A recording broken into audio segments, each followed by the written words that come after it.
Hello everyone, I am back here with a new chapter of class 11th from your book Hornbill, that is We Are Not Afraid to Die If We Can All Be Together. This is the second chapter of your Hornbill book. So let's get started.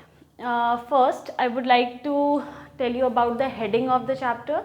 Heading क्या है? We are not afraid to die if we can all be together. ये काफ़ी लंबा है because this is a dialogue. देखो ये under coat भी है, ठीक है, ये कोटेशन मार्क के अंदर भी है because this is a quote, this is a dialogue from this chapter only, कि हम लोग को डरने से डर नहीं लगेगा जब हम लोग साथ में होंगे. ठीक है, we are not afraid to die. हम लोग मरने से डरते नहीं हैं जब हम लोग, अगर हम लोग साथ हों तो.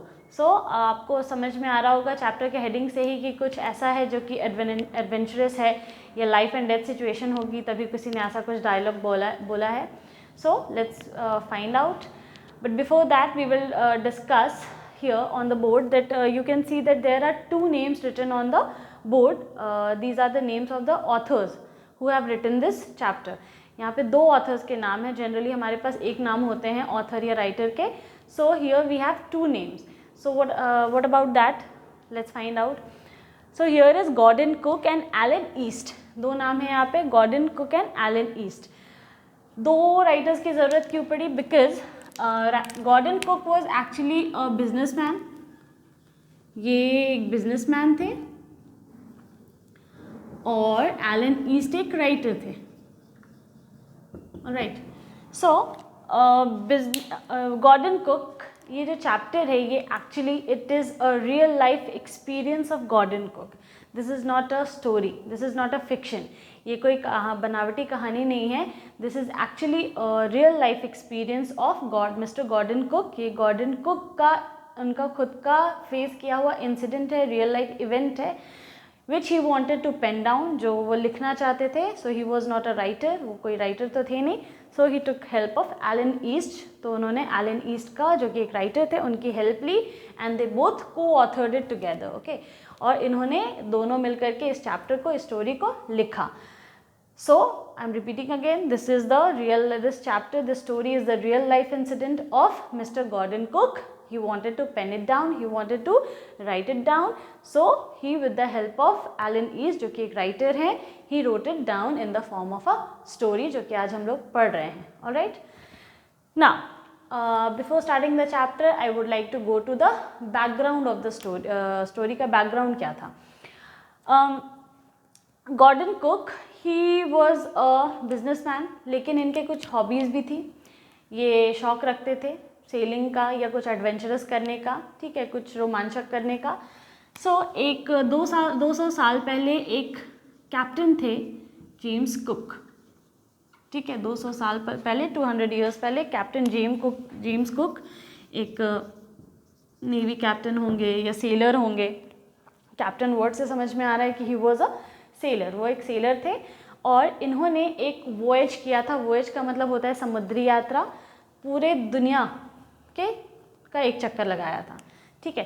सो Gordon Cook also wanted to duplicate that experience. वो इसी वॉयज का डुप्लीकेट करना चाहते थे, मतलब वो खुद भी दुनिया का एक चक्कर लगाना चाहते थे. ठीक है, the world, round the world.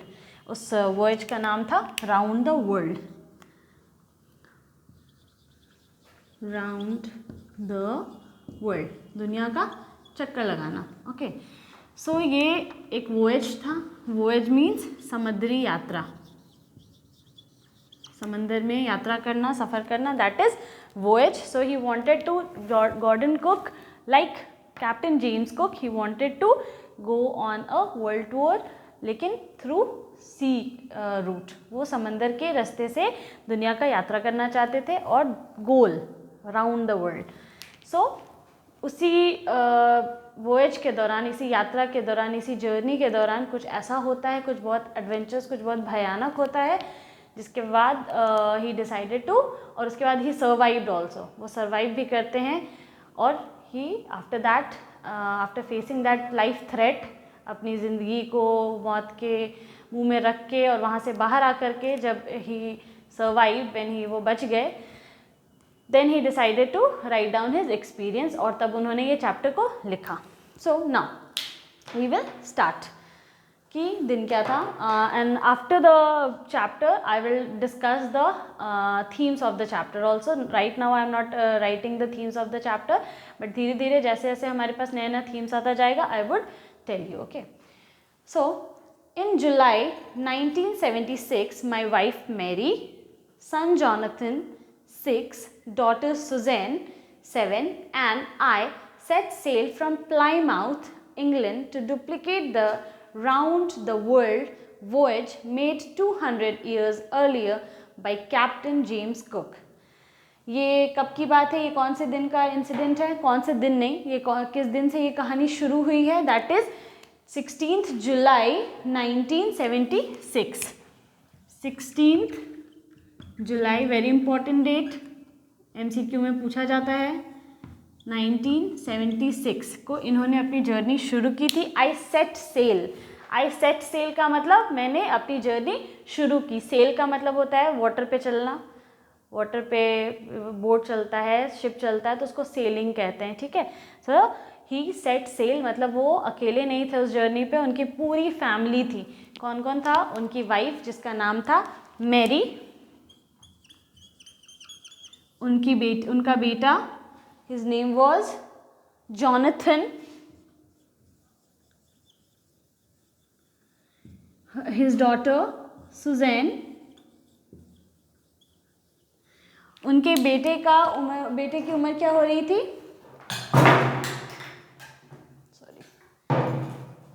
उनकी बेटे की उम्र थी 6 साल और उनके बेटी की उम्र थी 7 साल. बेटे की उम्र 6 साल, बेटे की उम्र 7 साल. All right, so on Mary was his wife और वो खुद, मतलब 4 लोग उस जर्नी पे निकले थे. और वो जर्नी कौन सी थी? Round the world. इस जर्नी का नाम था राउंड द वर्ल्ड. ठीक है, यानी कि वो लोग दुनिया का चक्कर लगाने के लिए निकल रहे थे. So I don't know if that was a good decision और नॉट. बाल बच्चों को लेकर के, वाइफ को लेकर के, पूरे घर को लेकर के कौन इतने खतरनाक यात्रा पे निकलता है ऐसा एडवेंचर करने के लिए, डोंट नो, बट ठीक है, कर रहे थे, नो इश्यूज़. सो ये लोग कहाँ से निकले? Plymouth, England. इंग्लैंड में एक जगह है प्लाईमाउथ, ये उन्होंने अपनी यात्रा वहाँ से शुरू की. Plymouth, England. This is also an important question कि from where does he set sail to the round the world. Okay, from where did he started his journey round the world? So there would be 4 option and you can write Plymouth, England.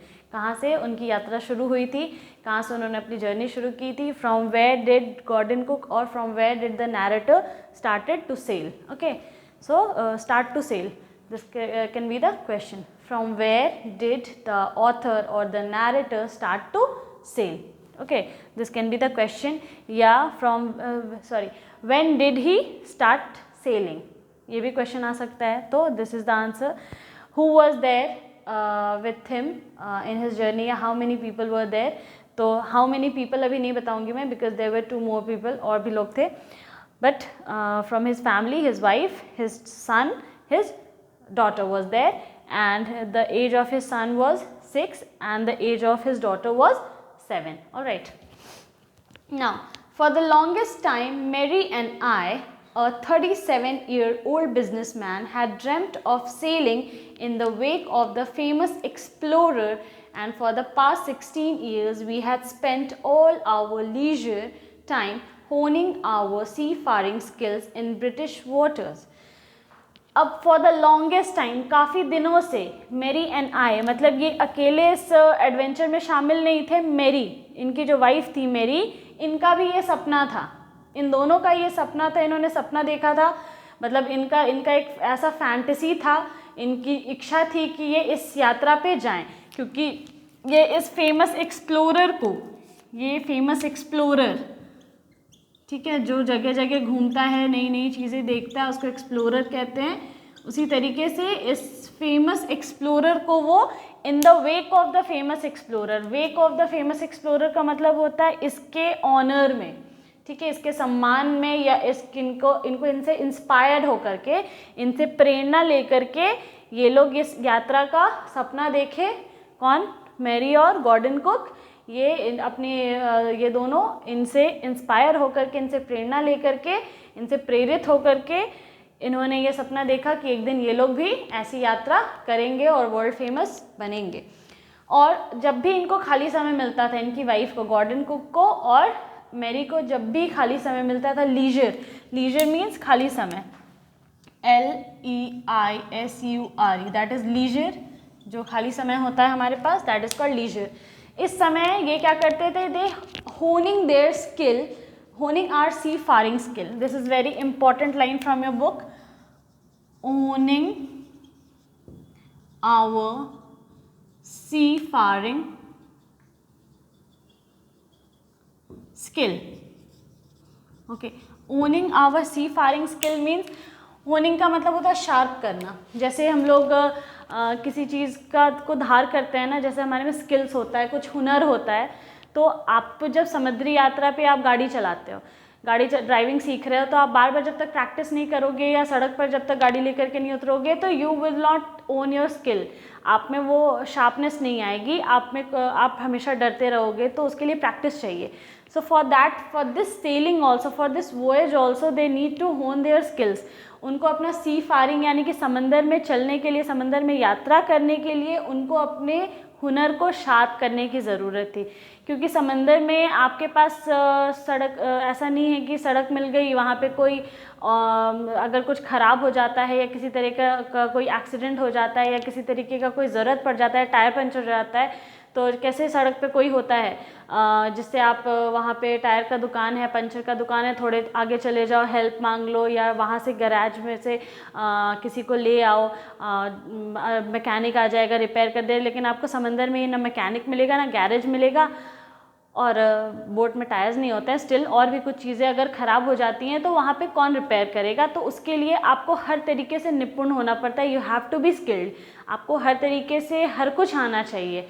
एक boat का एक कील कहाँ होता है और उसका importance क्या है, ये तक एक आपको सी जर्नी पे मालूम होना चाहिए, so that you can survive, क्योंकि वहाँ पे एनीथिंग भी कैन बी वर्स, कुछ भी बहुत ख़राब हो सकता है, और there would be no one to help you, वहाँ कोई भी नहीं होगा आपकी हेल्प करने के लिए।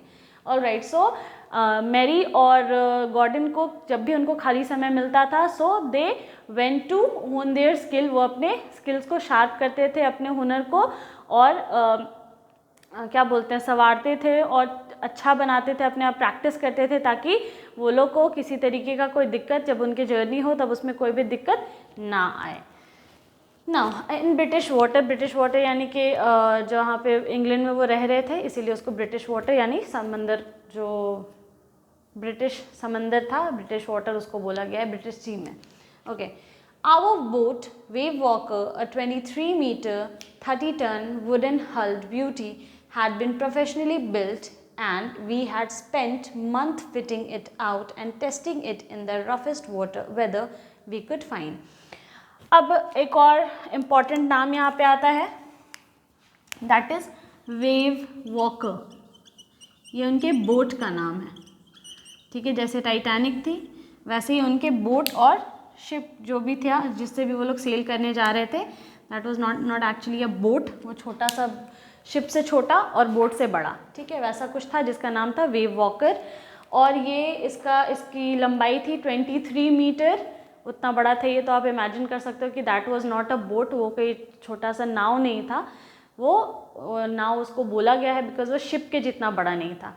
तो वेव वॉकर वो 23 मीटर लंबा था और 30 टन था उसका वज़न। वुडन हल्ट का मतलब भारी भरकम वैसा, ठीक है, वैसा था वो। और उसमें पूरा फिट किया हुआ था वो हर तरीके से, हर तरफ से, ताकि वहाँ उससे एक छेद भी ना, या हर तरीके से हर जगह से उसको अच्छे से उसमें फिनिशिंग की हुई थी, कहीं से वो लीकेज ना हो, कहीं से कोई खरोच ना हो, कहीं से कोई मिस हैपनिंग का उसको वजह ना मिल जाए, इसलिए वो उसको वुडन हल्ड बोला गया।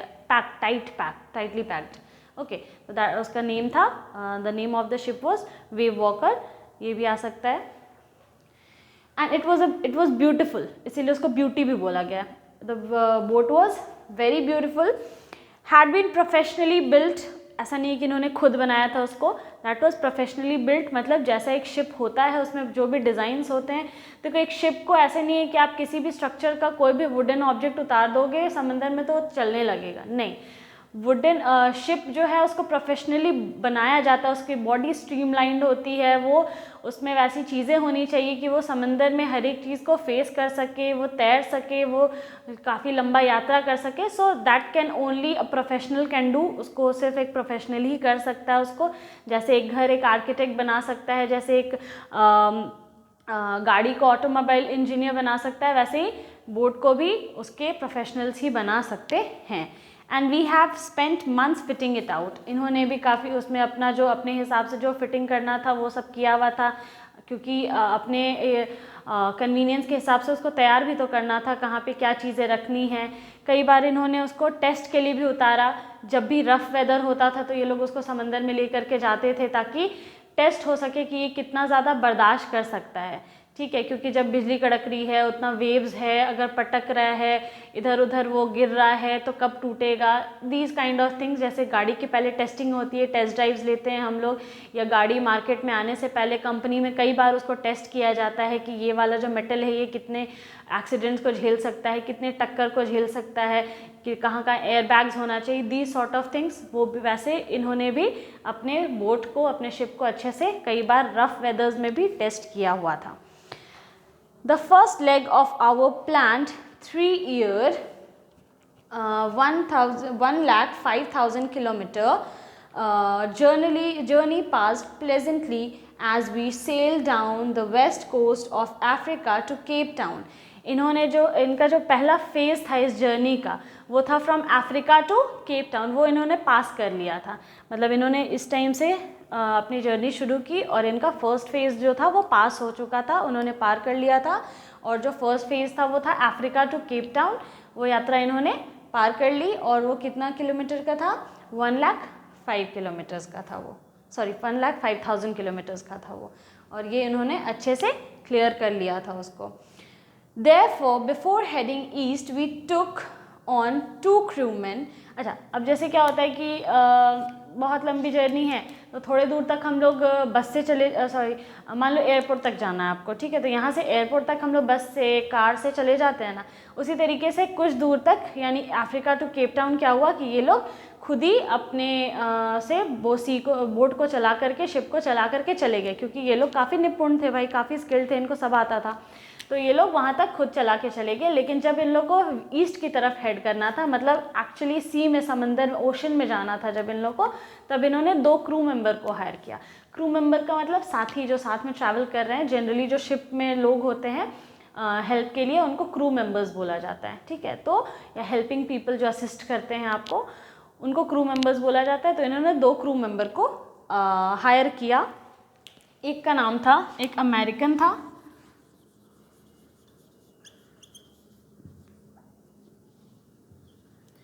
जिसका नाम था विजिल, और Larry vigil.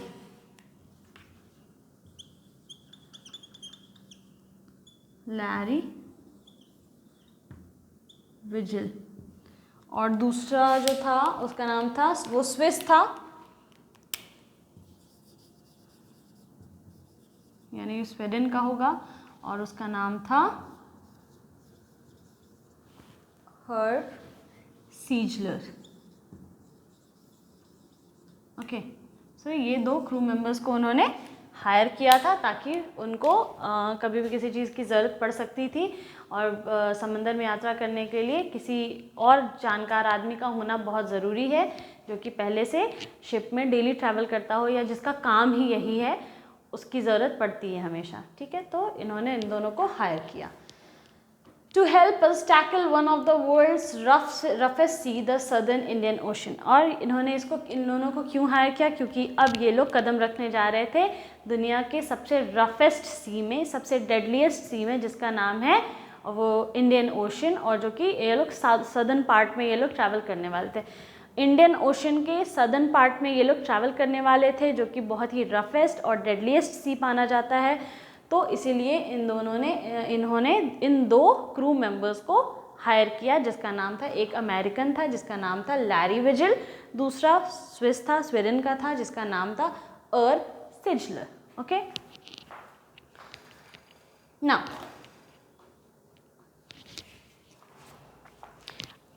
on our second day out of Cape Town we began to encounter strong gale. अब जब इनका सेकेंड डे आया, कब? केप टाउन में घुसते के साथ. केप टाउन जब ये लोग अफ्रीका टू केप टाउन आ गए थे, केप टाउन से जब इन्होंने यात्रा शुरू की इन दोनों को लेकर के, तो पहला दिन तो इनका ठीक ठाक गया. दूसरे दिन में क्या होता है कि इन लोगों को एक्सपीरियंस होने लगा कि हवाएं बहुत ज़्यादा तेज़ चल रही हैं. Gale, gale mean strong wind, gales mean strong wind, बहुत ज़्यादा तेज़ हवा जब चलती है ह्यूमिडिटी के साथ भारी हवा, उसको गेल बोला जाता है. ठीक है. For the next few weeks they blew continuously. Gales did not worry me but the size of the waves was alarming. आप ध्यान देना कि जब बहुत ज़्यादा हवा चलती है तो उस टाइम पे समंदर में बहुत हलचल होती है, बहुत ज़्यादा हलचल होती है. वेव्स जो होते हैं यानी टाइड्स, वो बहुत, जो लहरें होती है बहुत ऊंची ऊंची होती हैं. ठीक है. जिस भी दिन हवा बहुत ज़्यादा चल रही होगी या समंदर के पास हवाएं ऐसे भी ज़्यादा तेज़ चलती हैं, तो उनका जो अपना इक्वेशन होता है वो अलग ही होता है. उस टाइम पे जब समंदर में बहुत बड़ी बड़ी लहरें उठती हैं तो दैट लुक्स वेरी स्केरी, बहुत डरावना दिखाई देता है वो. और that is actually the scariest thing one could ever face. जब सुनामी और ये सब आता है तो उस टाइम पे आप देखोगे कि साइक्लोन, सुनामी, उस टाइम पे हवा भी उतनी तेज़ होती है, बारिश भी उतना ही तेज़ होता है, समंदर में इतनी हलचल होती है ना. तो जो ऑथर हैं, सॉरी नैरेटर हैं, गॉर्डन कुक, वो बोलते हैं कि मुझे गेल से जो हवाएं चल रही थी उससे मुझे टेंशन नहीं हो रहा था, वो मुझे परेशान नहीं कर रही थी. मुझे परेशान क्या कर रही थी? जो वेव्स, जो लहरें उतनी, जो उछल उछल कर उतनी ऊंची ऊंची उठ रही थी, उनसे उनको डर लग रहा था. बिकॉज उनकी वो शिप बहुत ज़्यादा बड़ी नहीं थी. वो ज़्यादा बड़ी शिप होती है, वो छोटे छोटे वेव से उनको दिक्कत नहीं होती है, लेकिन बहुत ज़्यादा इनकी बोट बड़ी नहीं है, इनकी शिप बहुत ज़्यादा बड़ी नहीं है, तो अगर लहरें बहुत ज़्यादा बड़ी होंगी तो इनका शिप पलट जाएगा. तो इस बात की उनको ज़्यादा चिंता हो रही थी. और ये जो गेल्स है, ये जो स्ट्रॉन्ग विंड्स है, ये हफ्तों तक बहती रही, मतलब वेदर हफ्तों तक ख़राब ही रहा. द अलार्मिंग का मतलब होता है वार्निंग देने वाला. Alarming, the waves, the size of the wave was alarming. ऐसा लग रहा था कि हर एक वेव उनको अलार्म कर रहा है, उनको सावधान कर रहा है, सचेत कर रहा है. ठीक है, कि this is not safe. Up to 15 meters as high as our main mast. अच्छा, अब you can, I must rub the board from somewhere. चीज़ें मिटानी चाहिए.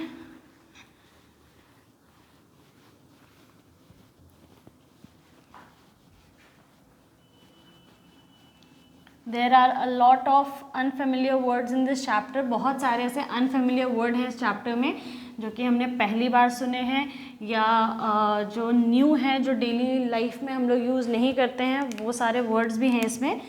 सपोज़ ये आपका शिप है. ओके,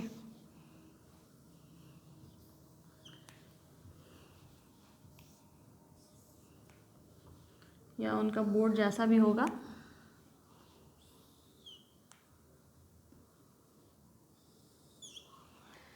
आपको इस चैप्टर में कुछ कुछ ऐसे टर्म्स को जानने होंगे जो शिप और बोट से और समंदर की यात्रा से रिलेटेड है. ठीक है, तो ये यहाँ पे एक लंबा सा पोल होता है. ठीक है, तो उनका जो मेन मास्ट था, इसको मास्ट बोलते हैं. ये जो मेन पोल होता है इसको बोला जाता है मास्ट. ओके,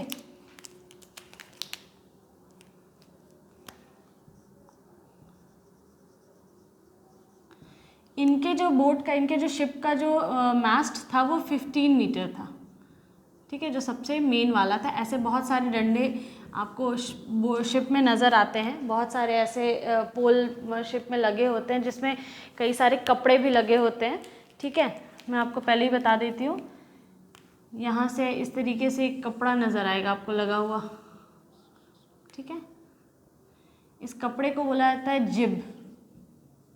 ये आगे हम लोग पढ़ेंगे. ठीक है, इस कपड़े को बोला जाता है जिब. इस पोल को बोला जाता है मास्ट. इस बैक पार्ट को बोला जाता है स्टर्न.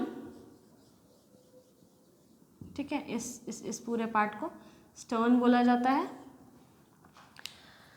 और अभी फ़िलहाल तो इतना ही। So this pole is the mast, ये जो कपड़ा जो इसमें लगा होता है पोल में, जो कि इस पोल से अटैच किया जाता है, और इसको कई बार ऐसे करके छोड़ भी दिया जाता है, मतलब लटका करके इस जिप को, ताकि बोट जो है वो सीधे स्ट्रेट डायरेक्शन, जब आपको कहीं टर्न नहीं करना होता और समंदर में जब क्या कहते हैं, जो वेव्स होते हैं वो नॉर्मल होते हैं, शांत होते हैं बिल्कुल, और आपको सीधे चलना है, तो इस जिप को क्या किया जाता है, गिरा दिया जाता है, ताकि शिप सेम डायरेक्शन में हवा के उस टाइम पे इसको मोटर या इंजन कंट्रोल नहीं कर रहा होता है, इस टाइम पे हवा जो है वो शिप को बहाती है, आगे लेकर के जाती है, तो ये जिप जो होता है उसको डायरेक्शन को कंट्रोल करता है, सीधे ही जाना है, इस चीज़ को कंट्रोल करता है, ये शिप को मुड़ने नहीं देता है इधर उधर, इसको, इस कपड़े को जिप बोला जाता है। और ये जो पोल है ये मास्ट है, ठीक है। तो अभी जो वेव्स उठ रहे थे, यहाँ पे जो लहरें उठ रही थी, ये जो लहरें थी ये इतनी बड़ी थी कि ये इसके मास्ट के ऊपर तक आ जा रही थी, मास्ट के जितनी बराबर थी। ओके, सो इस तरीके का उस टाइम पे वेदर था कि जो लहरें थी वो इतनी ऊंची ऊंची थी कि उनके मेन मास्ट को भी ऊपर चली जा रही थी वो। Okay, December 15 found us 3,500 kilometre east to Cape Town. अब ये लोग दिसंबर 25 आ गया, यानी कि क्रिसमस का दिन आ गया, और ये लोग कहाँ पे पहुँच गए हैं अभी, केप टाउन में, ईस्ट के केप टाउन से वो लोग निकल चुके हैं, छोड़ चुके हैं, 3,500 किलोमीटर आगे आ गए हैं केप टाउन से। Despite atrocious weather, we had a wonderful holiday complete with a Christmas tree। और इतने खराब, इतने भयानक, atrocious का मतलब होता है extremely bad, खराब से भी खराब, atrocious, ओके। atrocious का मतलब बहुत बुरा, extremely bad, इससे खराब कुछ नहीं हो सकता है वैसा, ठीक है। उतने खराब वेदर के बाद भी, जिसमें जान का खतरा हो, लेकिन उतने के बाद भी इन्होंने अपना 25 दिसंबर था, यानी क्रिसमस का दिन था, इन्होंने अपना क्रिसमस बहुत अच्छे से स्पेंड किया, इन्होंने एक अच्छी सी हॉलीडे अपने फैमिली के साथ स्पेंड की। और New Year's Day saw no improvement in the weather. अब न्यू ईयर भी आ गया, इन्होंने क्रिसमस मनाया विथ अ क्रिसमस ट्री, इनके पास क्रिसमस ट्री भी होगा, पहले से लाए होंगे, तो क्रिसमस ट्री के साथ ये लोग बहुत अच्छे से क्रिसमस सेलिब्रेट करते हैं। और ऐसे भी अमेरिकन्स और जो फॉरेनर्स होते हैं उनके लिए क्रिसमस ऐसे भी बहुत ज़्यादा खास होता है। तो उतने बाहर जैसा भी वेदर था, लोग उतने टेंशन में नहीं थे, उतने अट्रोशियस वेदर के बाद भी इन्होंने क्रिसमस बहुत अच्छे से सेलिब्रेट किया। उसके बाद न्यू ईयर आया, न्यू ईयर में भी बाहर वेदर में कोई भी चेंजेस नहीं आया, वेदर वैसा का वैसे ही रहा है, ठीक है। But we reason that it had to change soon, लेकिन इन्होंने सोचा कि हाँ जल्द बदल जाएगा वेदर, अब ठीक हो जाएगा वेदर, अब ठीक हो जाएगा, कोई बात नहीं। And did change, it did change, weather बदला, बट फॉर द वर्स, लेकिन वेदर और भी ख़राब हो गया। न्यू ईयर ख़त्म हो गया, क्रिसमस ख़त्म हो गया, इन्होंने सोचा वेदर अब चेंज हो जाएगा, थम जाएगा, बारिश थम जाएगी, हवाएं थम जाएंगी, लहरें थम जाएंगी, लेकिन नहीं, ऐसा नहीं होता है। वेदर चेंज हुआ लेकिन और बुरा हो गया। Alright, so this much for today, will discuss it in the next video. Thank you.